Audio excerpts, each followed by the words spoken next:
guys. We'll go in 3, 2. Sorry. I'm sorry, No, it's you're hot. fine. No, that's the perfect place to start. It's the Just Start the Conversation podcast Thank with you. Jody, McCloud, Missmer, and Amie, Allanson, Dundon, and we're already on fire this morning. We're letting it roll. Jody, you okay over there? We're fanning each Okay. other off in the studio back Okay. there. I'm All good. right. I'm good. Thank you. I hope you're doing well. Well, this podcast itself is going to be fire. It's brought to you by Mhm. St. Luke's University Health Network. Good to talk to you, ladies. Once again, I know we've had a little bit of a break here, so very good to talk to the both of you again. And today, we're going to get into a conversation just kind of discussing getting along in what has certainly, I think we could describe as things have been in a bit of a polarizing time at this point. So just how disagreements can kind of affect our relationships, both our close relationships, new relationships, and so on. So, but before we get to that, the two very warm ladies over there, Jody, Amie, good to see you guys again. Everybody's doing well, I hope. Yeah, nice doing great. to see you too. We Hope actually you're haven't well. seen each other in a little while because we've had alternating time off. So it's nice to see you. It is nice to see you. Yeah. Hello. It's nice to see you guys too. Well, that's it. All right, we agree. It's the end of the podcast. But no, so why don't we jump in just a little bit about I mean, how else do you put it? Just getting along. We don't have to be best friends, but just getting along in these times. I think it's so Amie and I had touched base a couple weeks ago when, different news had come out across our country. And we talked about how we could address the divisiveness, but how we as human beings manage that divisiveness and disagreements and maintaining relationships. You hear often that people, and I'll use this statement of they unfriend one another, or they can't be around other people, or they choose to because of this divisiveness and disagreement. And I thought, Amie, we could dive in a little bit to why people react that way. And then how do we manage that? Because we don't all react that way. If we disagree, which you and I disagree on, actually the topic we're referring to, which we're not going to get into. But we disagree, but it's not, it doesn't become divisive. It's something we kind of agree to disagree on, or maybe we don't agree to disagree on, but we move forward. So what changes that for some people? Yeah, I think we make a choice, right? We make a choice every day with every interaction we have with somebody as to how we're going to react to that person's beliefs, opinions, feelings, statements. And I can choose to, unfriend, walk away, shut the door, block on my phone, right? Or I can choose to have a dialogue to say, that's really interesting. Help me understand tell me more about that point of view. And we can kind of talk as human beings, one-to-one, about why we think that. And I there's a few things that I think kind of bubble up. And one of the things I think really happens often is that there's this underlying fear that human beings have that can make us emotionally reactive, right? And it can be fear of loss of control, fear of it's usually, I say loss of control, that's usually what it is. If we kind of peel the layers of the onion away and we're talking about what we're afraid of that's making us scared to stay in a relationship with that person or have that dialogue, it usually is about some sort of loss of control. So it's, just so I'm clear, it's not because I disagree with you necessarily. It's not because our opinions are different. You're saying that I may not be capable of keeping you as a friend or as acknowledging you as my cousin because I'm afraid. If I'm going to be emotionally reactive, I'm going to push you away. Okay. So it's really how we react, how we handle our emotions when somebody has a very differing opinion. we all know in the past few elections, there have been families that have chosen to never be together at holidays, that have chosen to dissolve relationships because they get too emotionally reactive. And I would argue that a lot of that boils down to fear. Just fear of, fear of so many things. I think if you all think about it, what are you afraid of? What are you afraid of when you feel threatened by somebody's opinion? Is it feeling threatened? Part of that, and I say this all the time, relationships, discussions are built on safety and trust. Oh, true. Right? So if I'm building my relationships on, based on safety and trust, and now you're saying to me, oh, I can't believe you feel that way. I don't even know where you get that. Are you, what is going on? I don't even know who you are. I don't even know who you are anymore. Yeah. I don't know if I can even be friends with you because you believe that, or you support him or her. And we trusted each other. And now I'm not so sure I trust you anymore. Wow. That's really deep. That is really deep. But I think to your point, look, I think we all have different personalities. I think there's some things, I think there's certainly for all of us, there probably is a hot button that, whether that be, obviously we've kind of focused on the political conversation, but for all of us, I think there may be something that's a little hot button for us to talk about with another person.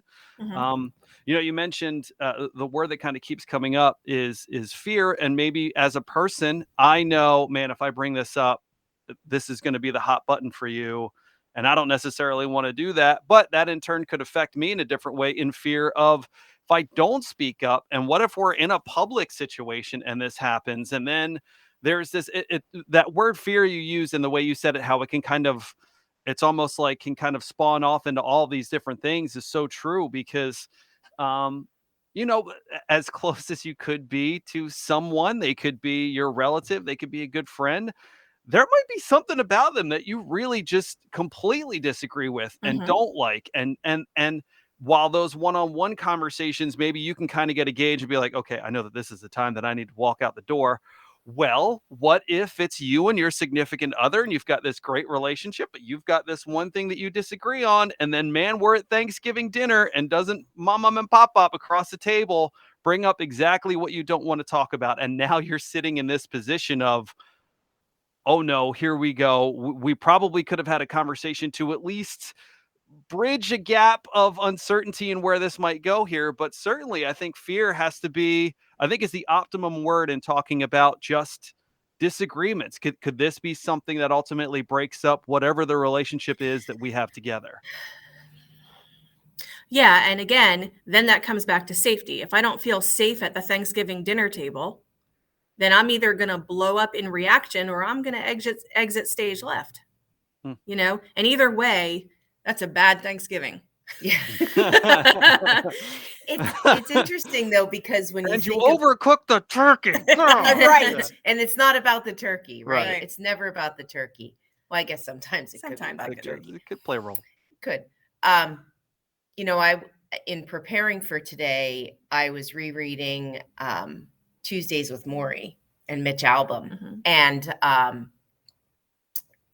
he talks about how Morrie said, you forgive all people for all things, because at the end, what does it matter? Like, how important is that? Now, granted, there are levels of trauma and there are levels of things that have occurred, but, we're talking about more of those disagreements on opinions, and some could be very serious. Like Sheets versus Wawa. Sheets, Wawa. obviously. Wawa. Wawa, by the way, yeah. Thank you. Yeah. Stop. I agree to disagree. All right, last episode of the podcast. And Thanks I everyone forgive for you tuning for that. in to the Just Start the Conversation. But how important is that? Let it go. Yeah, but how important is that, and how much does that impact? And it was interesting because I do recommend reading Tuesdays with Morrie. I think that there are pieces in there that you can take away, but ultimately the story was, forgive all people, all things, because at the end, was it really enough to break that relationship? And Sure. I'm not talking about significant trauma. I'm not Right. talking about someone has physically harmed you or has done damage to you. I'm talking about a quarrel, which we don't use that word enough. You've had a quarrel with someone, and is it really important to hang on to that until the very end, until you don't have an opportunity? Mhm. Yeah. So I think maybe one of those situations, we've kind of gone to the obvious here with the political climate and the disagreements there, but from a family perspective, if we have maybe some parents that are getting older and we've got some siblings that perhaps have differing opinions on what we should do about mom and dad and their scenario, or perhaps what mom and dad may have and want to pass along and where that all gets divvied up. Certainly that's one of those situations. I think exactly to your point, Jody, of just we can disagree to Mhm. a point of very intense frustration. Are we going to let this be what ultimately separates the family? It really puts a Yeah. dividing line in the Yeah, family. I think you need to find what's common. And I will say this, at St. Luke's, we go back to the patient. We may disagree even professionally on things, but it goes back to the patient. So in a situation like that, and what's best for the patient. So with siblings, what's best for mom, or maybe not what's best, but let's focus on the what's most important. So if you take the time to at least prioritize and say, I get it, we disagree on all of this. I broke your Barbie's head off, I smashed your crayons, you wrecked my car, you did this. But if you could somehow focus, maybe find a common goal. Right. Okay. That was my box of baseball cards, and you're taking it. So can we split it? There's got to be a common ground somewhere. And part of that comes down to self-care and personal boundaries. Okay. So if I can say to myself, if I can make this about what's best for me, emotionally, physically, spiritually, on that whole wellness wheel, and I can set up healthy boundaries and say, okay, I know if I go there with this person, it's going to cause me anxiety, That's a it's good going point. to cause me Yeah. stress. What can I do to set up boundaries for myself that I can live with? And how important is this? Is this a deal breaker? Is this something I have to die on my sword for? Right. Or is this something That makes sense. That's Yeah. personal responsibility, Sure. right? Like I'm being personally responsible for, so it might mean I have to give. I have to give a little to maintain my own well-being. Yeah. Because that's true. Like they talk about hate being a poison we give ourselves. Yeah. To not let something go and to hate that's just a poison we continue to feed ourselves, and we're only harming ourselves at that point. So Right. So is there a way I can take a step back, look at it from a different angle, and say, what part of this can I control? Well, I can control me. Yeah. I might not enjoy or appreciate the way that next person is handling something. Mhm. I can say my piece in a healthy way, let them know how I feel and what I need, but then I can step out of that fire. It's my choice to stay in it or not. Mhm. 100%. So, I find it interesting as we're going down this path because I'll turn it right back to you guys. Okay, if my family situation, me, brother, sister, whatever the situation may be, decide that family therapy is a route that we want to go here because we maybe can see that for mom or dad or whatever the situation is in front, there is a pending decision in front of us that we all disagree on. We obviously care enough about each other to say, okay, the three of us are going to sit down in a room and we're going to try to talk about this. Mhm. Can we kind of go into a little bit of what that experience might be like? I know you guys both kind of pointed out whether it was mom or dad as the focus in this situation, that what would be kind of their wishes, what would be best for them. But maybe just in a little more detail, elaborated a little more what that situation might, because look, there might be somebody in this. We brought up the word fear that says, well, I would love to try to bring my brother and sister in here, but I'm scared to even bring it up. But who knows? Maybe they do want to come in and have somebody else facilitate a conversation to kind of try to, I'll use the term again, bridge gaps that maybe are there. Can you just maybe go into a little bit of what that experience might be like for a family that decides, okay, we're going to try to talk to somebody who can help us maybe facilitate conversation in a way we haven't done it before. Mhm. Yeah, I think it can start in a variety of places, and it does every day, right? Sometimes it starts in a lawyer's office, sometimes it starts in your pastor, minister, rabbi's office, and sometimes, you end up in a PCP in your primary care doc's office, and sometimes you're in a therapist's office. But the bottom line is, having mediator isn't a word I love, but having somebody to sit down and hold space objectively for all of you, I think is important. And it really, coming to therapy as a family, the family is the patient, is how we look at family therapy. So it's not Susie, Joe, and Jeff, it's this family. So even if I initiated it, You're not the patient. Okay. The family is the patient. So when you go to family therapy specifically, just know that there's no favoritism, there's no focus on one person. It's how do we take the parts of this family that aren't working and readjust them, fix them, give a tune up, if you will,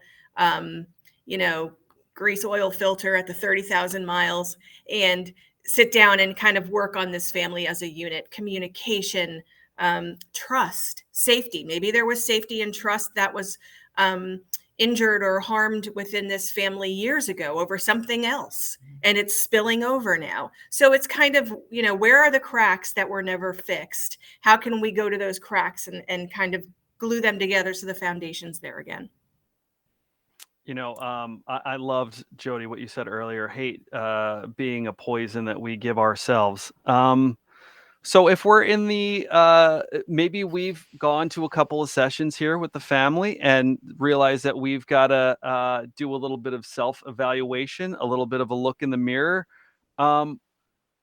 What are maybe some steps that, I've been an advocate, obviously you guys are too. I've been an advocate for therapy for any number of reasons, whether it's family therapy, individual, whatever it might be. For somebody in this situation that maybe is realizing like, gosh, I keep looking around at a lot of these problems and all of them kind of keep feeling like they're coming back in my direction. For somebody that maybe wants to do a little bit of self-evaluating, um, where do you kind of begin? Because if everybody's maybe looking at you and feeling like I said, as these wheels keep on turning, there's one guy that keeps being in one person that keeps being in the middle of that circle. Um, where do you begin? Where do you kind of start to make those self-evaluations? I think the first part is, and I'll go non-therapy route. I think the first part is spending some time with yourself and reflecting and thinking on some of the pieces that you feel you have responsibility in. And what's interesting is I'll bet you're not the only person in that group, in that therapy session, who thinks it's them, because we're pretty focused. As humanity, we tend to be pretty internal. So we may not be the only person sitting in that room who thinks they're talking about us, like they're talking about me. And Amie might say, no, they're talking about me. So I think you need to spend time with yourself, take some time to think on those elements. And it doesn't have to be sitting alone in a room thinking about those things. It could be while you're doing something else that you're, what we refer to as being mindful. So being mindful of some of the things that may have come up. And then I think if it transitions to needing to work on yourself, I would toss it over to Amie for that further piece. Yeah. Earlier we talked about safety and trust, but it's not only safety and trust of others, it's safety and trust within ourselves. Mm-hmm. Do I feel like I'm trusting me? I'm trusting my decisions. I'm trusting my reactions. So that kind of self-reflection will help. That mindfulness will help you kind of come to terms or figure that out. The other thing I think, Crockett, that we can do as individuals is check it out with our other people and say, listen, I've been thinking about this. And I'm wondering, how you're seeing me right now. Like, I'm wondering if I feel like maybe I've been a real jerk. Yeah, I might own some of this. Yeah. Yeah. I couldn't help but notice your fists are clenched as I'm talking to you. Is it me? Yeah. Is that what's happening? Yeah. Yeah. I was looking at Amie. I'm like, is Amie's fist? Yeah, she's just got them up. No, I'm I ready. think that's true too. It's a great point. Before you internalize it, maybe you should actually say in the session, hey, I think I own that. Right. I think that might be me. And it might be someone else in that session that says, oh, that's funny. I actually thought Right. it was me. And it may not go that way. It may be, yeah, actually it is you. Right. And one of the things we do in therapy is, one of the things I do in therapy is that with families is that I have them practice checking it out with their family members. What does that look like? So I might have them ask each other, or I might have them tell each other, what are 3 things about Jody that you love? What are the warm fuzzies? And then what are 3 things that sometimes make it real difficult to deal with Jody? And just three just things. 3, Please, not just 3 things. 16. The next episode, we're going to find out what Amie has to say on this topic. So stick around for that one. I could probably. But we start don't the need list. therapy to do that, though, Crockett. We don't need That's therapy. so true. Yeah, we you don't can need check it therapy out to with do each that. other all Yeah. day long and Yeah. say, listen, and we in the world of business, you're supposed to do that, right? Right. You have like this sandwich where it's 2 or 3 things that are challenging, 2 or 3 great things, and then 2 or it's the other way around. But it's a good thing, it's a bad thing, and a good thing, right? But so you have to think about it the same way with your peers and your loved ones, Yes. or even your neighbors and friends that you're having disagreements with. Right. Hey, I really appreciate how neat you keep your lawn. Yeah. But you know what? You do put your garbage out a little too early. Right. But oh my gosh, that dog, so cute. Right. Perfect. So cute.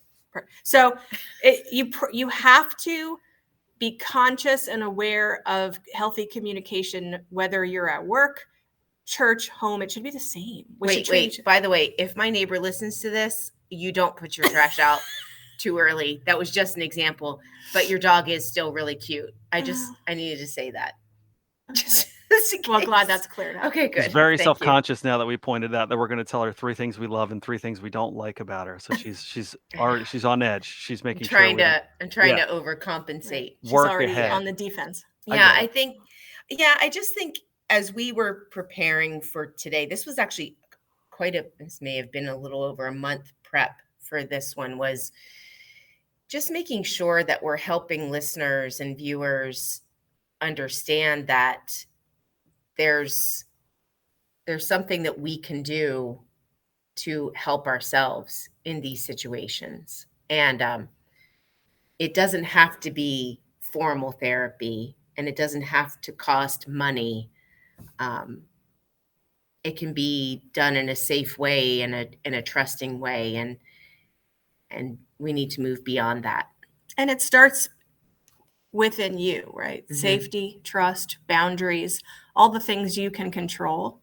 We can't change other people ever. No one's going to change unless they're ready to. You can open yourself up to listening to another person's viewpoint and adjust maybe how you have an opinion on something. But it's also okay let me ask this.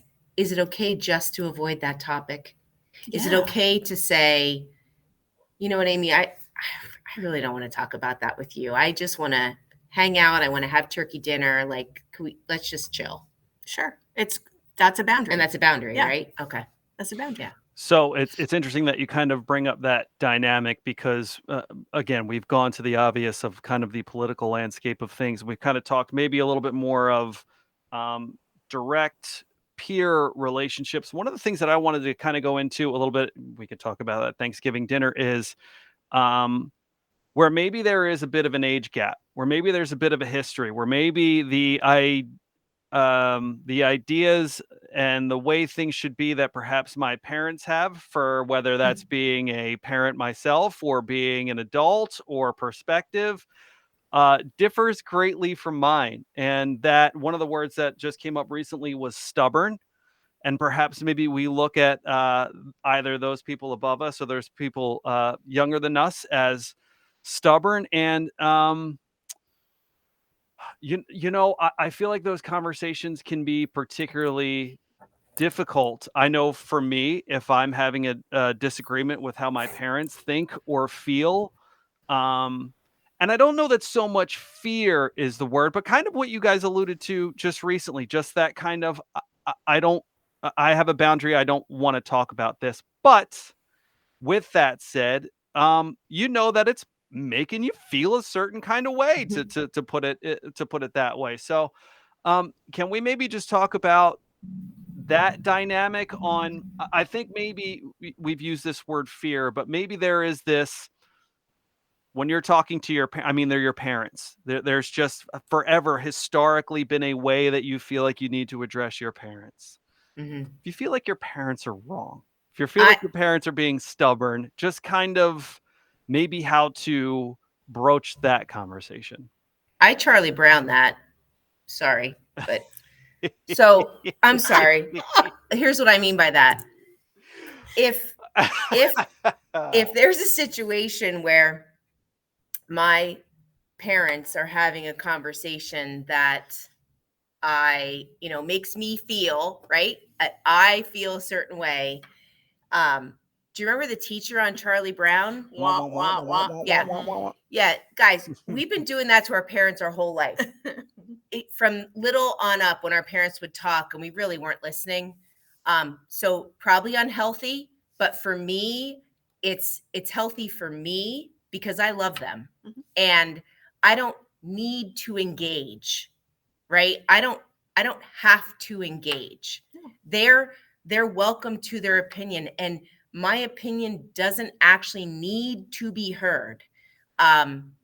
So I'm gonna Charlie Brown that. Some would call it avoidance. Some but would. but it's a for some of us, it's a healthy avoidance. Yeah. People listening to this might go, yeah, Jody, you don't avoid that. And I don't. Personally, I know that I have a safe and trusting family that I can openly disagree and we can have issues, and I'm okay with that. But if it's really taxing, now non-clinical, right? I Charlie Brown it. But I'm sure the clinician in the room might feel differently. Well, I think what I was gonna say to you, Jody, about that situation, because I myself am typically like, okay, I don't need to talk about this right now. If you are, we keep bringing up this Thanksgiving table. If you're at the Thanksgiving table and it's something that really affects your significant other, or it's one of your siblings that is now looking at mom and dad, knowing that they're having this conversation, and you know that for them, and you care about them, and you want to support them, you're listening to mom or dad maybe say X, Y, or Z about something that would really upset the person to your left or the person to your right. Well, now that avoidance thing, I mean, you could kind of put your hands away from the table and sit back, but I feel like maybe what's happening at a lot more tables recently is that's not the case. Is people are leaning in and having some conversations, and so I guess the whole point of this episode is how can we have those conversations where that table stays upright and it doesn't get flipped before somebody But walks out. I don't think we're necessarily saying that you have to have that conversation at that time. No, but I think we're saying again, it's my personal choice whether I want to have that conversation or Right. not. I mean, I'm gonna out my nephew and my sister yesterday. And I said this to them yesterday because I'm like, oh my God. So my nephew is in high school and he's getting ready to start 2-a-days for football. And they were I'm just thinking about what's going to happen after this. they were having a heated disagreement about what to pack in his lunch for 2-a-days. Oh, that's Not deep. where I thought this was going. but Right. continue. All right, yeah. And he felt attacked by my sister. My sister was so adamant about like he needs to eat this, and this. And he's like, and they were not hearing each other. Right. So, and they hadn't been hearing each other for 4 days. And it had come to a point where like there was some resentment over the lunch. So, and I told them, oh, I'm using this. Shout out Connor and my sister. Whose name is also Jody. Who is also Jody. And they were able to sit down. I was in the kitchen with them and we were able to kind of have them, well, no, wait a minute. What did you hear her say? And then it was, well, I didn't know. What did you hear her say? And once they finally heard each other and listened to each other, it was done. Mm-hmm. But I think it's so hard to really hear each other when fundamentally from the beginning, we're in complete disagreement. It's so hard to let the guard down. And unless I'm going to repeat and paraphrase back to you, okay, what I just heard you say was, which is, I think, the best thing we can do, but the hardest thing we can do. That's what gets us there. It's that I am so afraid of this conversation. And again, the lunch for 2-a-days is a very probably poor example. Yeah, but it's little things like that, right, that lead to, oh, well, you don't like my cooking. Oh, well, why do we even have you here? Like, you know, I think, Crockett, you were kind of alluding to an awareness that someone has sitting at the table, that while it might not be uncomfortable for you because you can Charlie Brown it, you know that there are other people at the table who are being, at least you're assuming that they're reacting in a way that they're hearing it a different way, or they may be receiving it a certain way. So no, I think that's a great example. I think that's kind of where that family, you know, we talk all the time about the family dynamic, and you know, I don't think we need to explain to anybody that family dynamics are all different. But again, I mean, this is where we kind of talk about where, all right, well, I can ignore what mom and dad said, but now maybe my brother is upset that I didn't have anything to say back to mom and dad. And then that kind of spins off in its own direction. So, yeah, I think the lesson I'm taking is avoid Thanksgiving. Just order out, right? Just just sit down, get whatever you want, and skip the table. Definitely go to Thanksgiving, because you only get so many Thanksgiving with the people you love. And but I also think it's okay to say, you know what, I don't have to go there today, but I can give myself time to process this and call them in a day or two, or send a really rational text and hey, I thought more about what we were talking about the other day. You know, I just want to let you know I love you. And I mean, has anyone had, I know I've done this, you know, having that sit down adult to adult with your parent. Not saying it's easy for everyone, but not in that moment around the table, but Saturday after Thanksgiving, taking the time and saying, hey, Mom, I don't know if you remember saying this, but this is what I heard. And I think it may have upset a couple people. Did I hear you right? You know, this is what I heard. Yeah. I think that revisit when the emotions aren't high, when people are better rested, as long as they weren't Black Friday shopping. I think taking there are times when it's appropriate and optimal to have those conversations and confrontation, right? You don't want it to be a confrontation. No. You want it to be a conversation. It doesn't have to be. It's only a confrontation if both people engage. Well, I think one of the things that I've tried to, and don't get me wrong, I think like all of us, I've overreacted in situations and maybe said things I every day want. But I think one of the things that I've tried to really consciously do, especially as a dad now, especially with, you know, patience with kids sometimes can run a little thin, is to honestly just there's just 5 seconds. I try to consciously take 5 seconds. You guys were talking about being in a moment and reacting.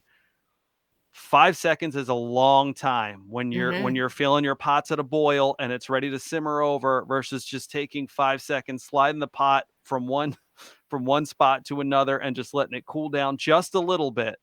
I think can greatly affect how not only a conversation goes, but how the next extended period of time goes, because you kind of catch yourself being like, if I have this reaction right now, I'm going to be upset about it. They're going to be upset about it. If I can take a couple of seconds to myself and just either deliver it in a way that's a little, for lack of a better word, maybe nicer, or to avoidance, to just say, okay, right now isn't the time I'm going to have this conversation.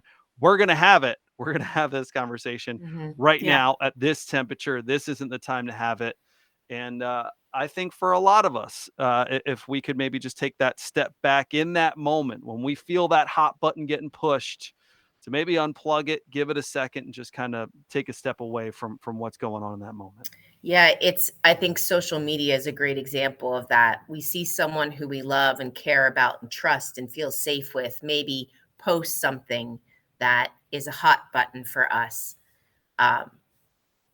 Not responding to that post, waiting, pausing, and within a couple of moments, and I've had my own children, my daughter in particular, say, Mom, it really doesn't matter.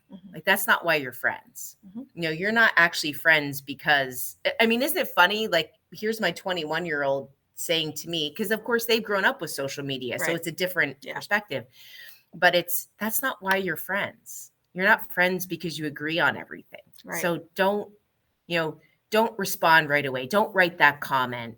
Don't dislike it or whatever. I think that's a good kind of example of that pause that you're talking about, Crockett, is you don't have to say anything, and you don't, but if you choose to not say anything, then and really walk away from it or not make that comment, and you can't stew about it for the next 48 hours. Good point. Until you're now so angry. Right. You have to find a way to let it go if you're going to let it go. Right. And that's a personal responsibility. Yeah, I think it does go back to that, Amie, you said in the beginning, take care of yourself, know what's important to you, practice self-care, identify some safe boundaries, and, forgive when it's time to forgive, and, just live a more balanced approach. And it doesn't mean you're Zen. No. It just means that you have some self-awareness to the situation. And I think it's always time to forgive. I would agree. Life's too short.